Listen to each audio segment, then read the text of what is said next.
అందరికీ నమస్కారం. గత 2 రోజులుగా YSR Congress party social media కొన్ని యూట్యూబ్ ఛానల్లో నేను భగవద్గీతని అగౌరవపరిచినట్లు, హేళన చేసినట్లు అసత్యపు ప్రచారాలు చేయడం జరుగుతూ ఉంది.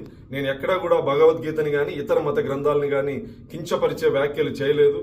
కేవలం డాక్టర్ బాబాసాహెబ్ అంబేద్కర్ గొప్పతనం, భారత రాజ్యాంగం యొక్క గొప్పతనాన్ని చెప్పే ప్రయత్నం చేశాను. భగవద్గీత, ఖురాన్, బైబిల్ వల్ల మా జీవన ప్రమాణాలు మెరుగుపడలేదు, కేవలం రాజ్యాంగం వల్ల దళితుల జీవితాల్లో మెరుగుపరిచాయని చెప్పడం జరిగింది తప్ప నేను ఎక్కడా భగవద్గీతను కించపరిచే వ్యాఖ్యలు నేను చేయలేదు. హిందూ సమాజాన్ని కించపరిచే వ్యాఖ్యలు నేను చేయలేదు.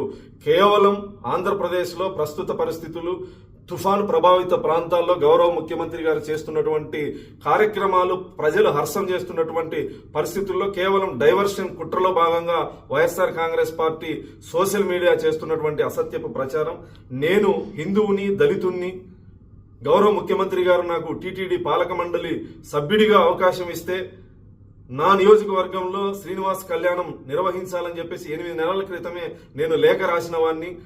గౌరవ ముఖ్యమంత్రి గారు 5,000 గుళ్ళు నిర్మాణం చేయాలి అని టీటీడీని ఆదేశిస్తే ఎక్కువ శాతం దళితవాడల్లో ఈ దేవాలయాలు నిర్మించాలని నేను టీటీడీకి విజ్ఞప్తి చేసినటువంటి వాడిని.